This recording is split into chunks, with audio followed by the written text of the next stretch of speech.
Hola, ¿cómo están? Espero que se encuentren muy bien. Vamos a continuar con la tercera parte de las crisis hipertensivas. Este será nuestro tercer y último video. Queda muy poco, solamente queda tratamiento de las emergencias hipertensivas, porque la vez pasada vimos lo que tiene que ver con urgencias hipertensivas. Y lo más claro es que hay que recordar que en estos pacientes, idealmente, la terapia no debe ser parenteral, sino que tiene que ser una terapia por vía oral. En cuanto a las emergencias hipertensivas, existen pocos ensayos clínicos sobre el beneficio de los tratamientos acerca de cuáles pueden ser las metas de la presión arterial y cuáles medicamentos son los de primera línea. Si bien hay ensayos clínicos muy buenos, como por ejemplo las guías de 2018 de ACB, donde dicen que pacientes con que no son candidatos a fibrinolisis, uno debe tratar la presión arterial cuando sea mayor de 220 la sistólica, o el paciente que es candidato a fibrinolisis tiene una presión arterial mayor de 185, 110, se debe manejar la presión arterial y la primera 24 horas mantenerlas en menos de 180, 105. Hay otros tipos de enfermedades de emergencia hipertensiva, los cuales no se han mostrado muy bien ensayos pues, que no han sido de alta calidad para poder determinar qué medicamentos pueden ser los de elección. Sin embargo, a lo largo pues, de las revisiones de las guías sí hemos visto que algunos medicamentos, como por ejemplo el abetalol, eh, la nitroglicerina para un síndrome coronario agudo, el nitroprusiato, por ejemplo, para una disección de aorta, son como medicamentos los cuales pueden ser de primera línea y son los que debemos tener pues siempre en cuenta. Como meta principal en las emergencias hipertensivas, hay que tener claridad de qué daño de órgano blanco tengo. Ese paciente que yo llevé al servicio, ese paciente que lo va a llevar para una unidad de cuidados intensivos, yo debo tener una sospecha ya casi que confirmada de que ese paciente está cursando con una disección de aorta, o que ese paciente me está cursando es por un síndrome coronario agudo y está hipertenso es por eso. O ese paciente me llegó porque tiene una emergencia, una encefalopatía hepática, perdón, una encefalopatía hipertensiva, que yo también debo estar seguro para poder definir ese paciente de qué manejo adecuado le debo dar. Por eso, uno no debe mandar un medicamento para ver a qué le doy, sino que ya debo tener en cuenta qué posible diagnóstico tengo para poder tratarlo.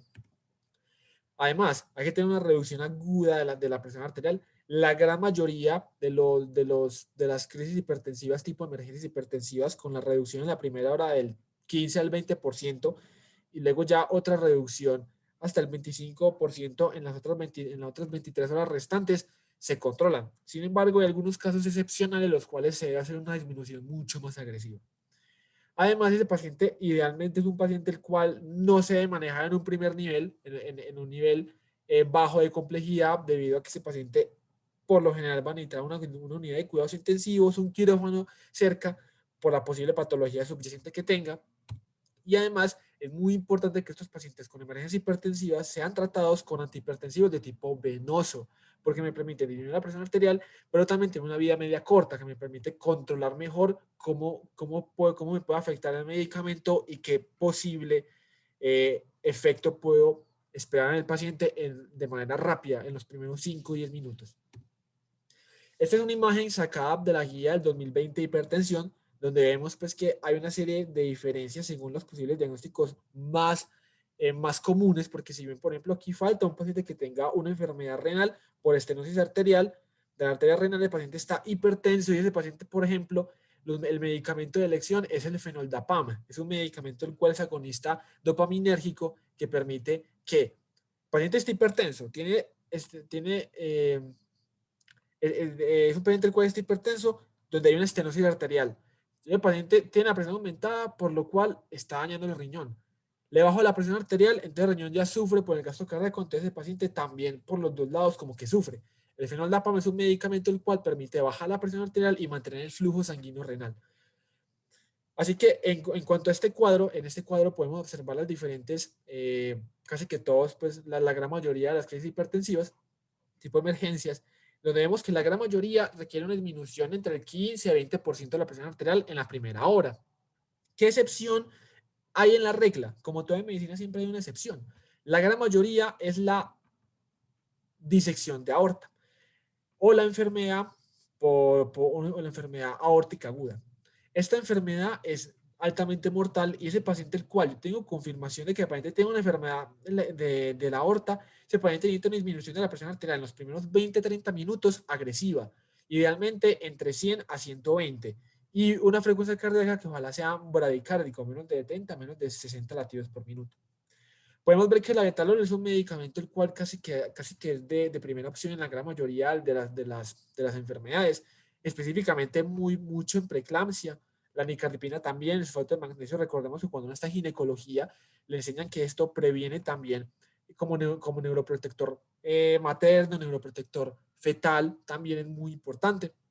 Para la parte de preeclampsia, el sulfato de magnesio también es muy importante en las mujeres. Y vemos que, por ejemplo, pacientes con síndrome coronario agudo, la nitroglicerina, que es un venodilatador, es muy bueno. El nitroprusiato tiene un efecto de acción similar a la nitroglicerina. Recordemos que este nitroprusiato al final requiere metabolismo por medio de las rodorasas hepáticas, por lo cual puede causar intoxicación por cianuro.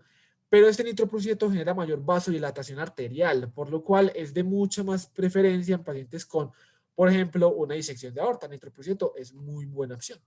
Recordemos que un paciente que tiene un edema pulmonar agudo, ese paciente tiene congestión pulmonar, edema pulmonar generalmente cardiogénico, se beneficia más de una nitroglicerina, mientras que un edema periférico se beneficia más de un diurético. Por lo cual, según la patología, identificar qué posible medicamento podemos mandar. Si bien esto es lo que tiene que ver con las guías americanas, cuando vemos, por ejemplo, lo que tenemos aquí en Colombia, que hay algunos medicamentos los cuales no están, podemos ver que el nitroprusiato, la nitroglicerina, la betalol siguen siendo los principales medicamentos a elección.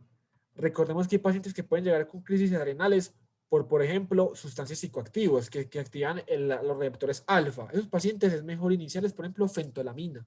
La fentolamina es un medicamento antagonista alfa-adrenérgico.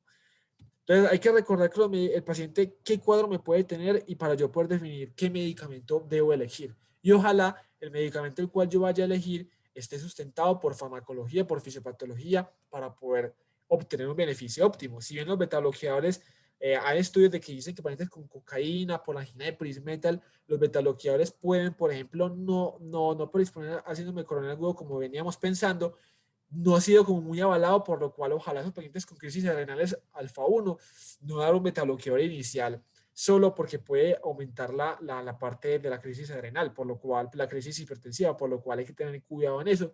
Entonces, según la patología del paciente, hay que definir qué mejor método se le puede dar. Finalmente, esta viene siendo la parte de la bibliografía. También en UpToDate, por ejemplo, hay una nueva actualización de los medicamentos que se pueden utilizar para pacientes hipertensivos, donde hablan de las posibles efectos adversos, contraindicaciones, así que es muy buena idea mirar este tipo de artículo. Y generalmente estos pacientes que son tratados a tiempo y de manera efectiva tienen un buen pronóstico y son pacientes los cuales posiblemente tienen que tener hay que sospechar alguna hipertensión secundaria, generalmente pacientes muy jóvenes. Y una vez más, no olviden por favor seguir a la guarida sináptica. Se encuentra en Instagram. También hacemos parte pues, de compañeros, colegas y amigos de la Universidad CES, donde montamos trivias y también otros retos para aprender un poco más sobre este mundo de la medicina. Así que sin ser esto, muchas gracias, espero que se encuentren muy bien y nos veremos en el próximo video.